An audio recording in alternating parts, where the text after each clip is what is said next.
Buongiorno e ben ritrovati con una nuova pillola di Radio Veneto Agricoltura. Siamo in collegamento con Alberto Bertin, che è il responsabile dell'ufficio legislativo del lavoro di Coldiretti Veneto. Grazie Alberto per essere con noi oggi. Abbiamo i nostri soliti 5-6 minuti per parlare di un tema molto importante, che è quello del lavoro, dell'occupazione, della manodopera in agricoltura. Questo significa introdurre argomenti importanti come quello dei voucher e poi anche del fare i conti col Covid-19.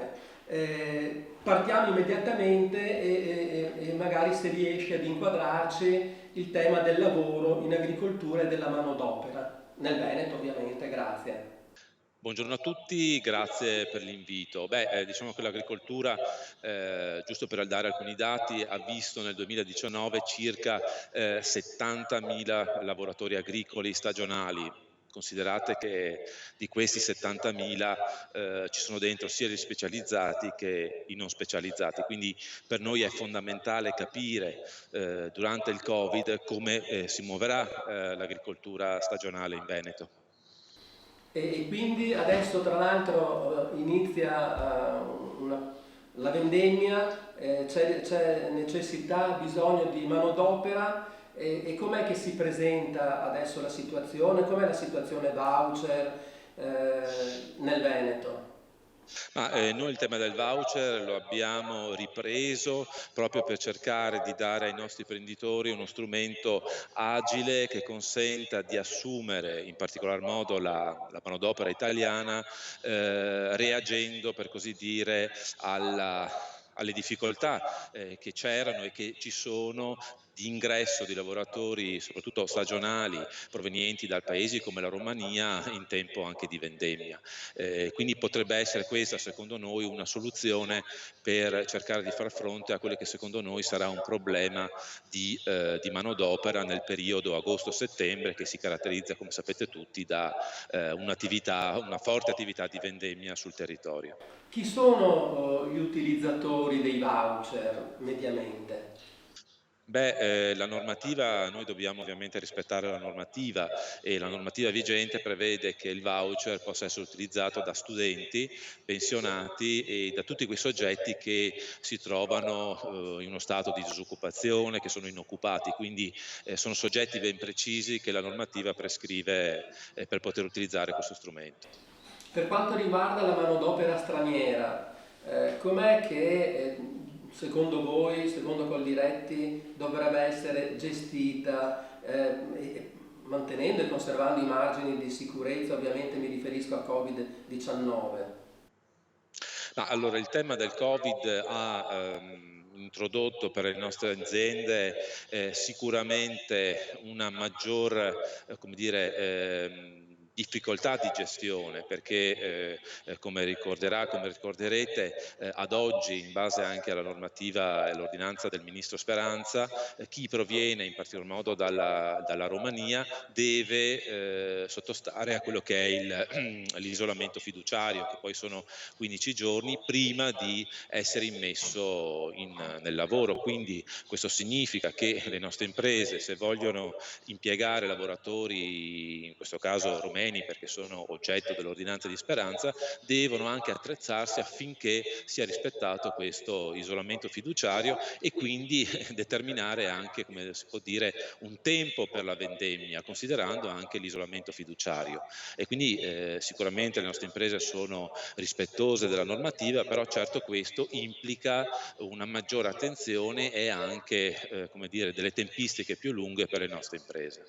A proposito di vendemmia, io ne approfitto per ricordare che il 6 agosto, giovedì 6 agosto alle ore 10, sulla piattaforma Zoom si svolgerà l'ormai storico focus sulle previsioni vendemmiali nel Veneto, nel restante nord-est, poi nelle principali regioni vitivinicole italiane, in Francia e in Spagna. In questo modo riusciremo ad avere una panoramica proprio di come si presenta la vendemmia 2020 nei principali paesi vitivinicoli europei, Italia, Francia e Spagna. A proposito quindi di vendemmia, quanti saranno i lavoratori stagionali che inizieranno qui nel Veneto a lavorare in vigneto?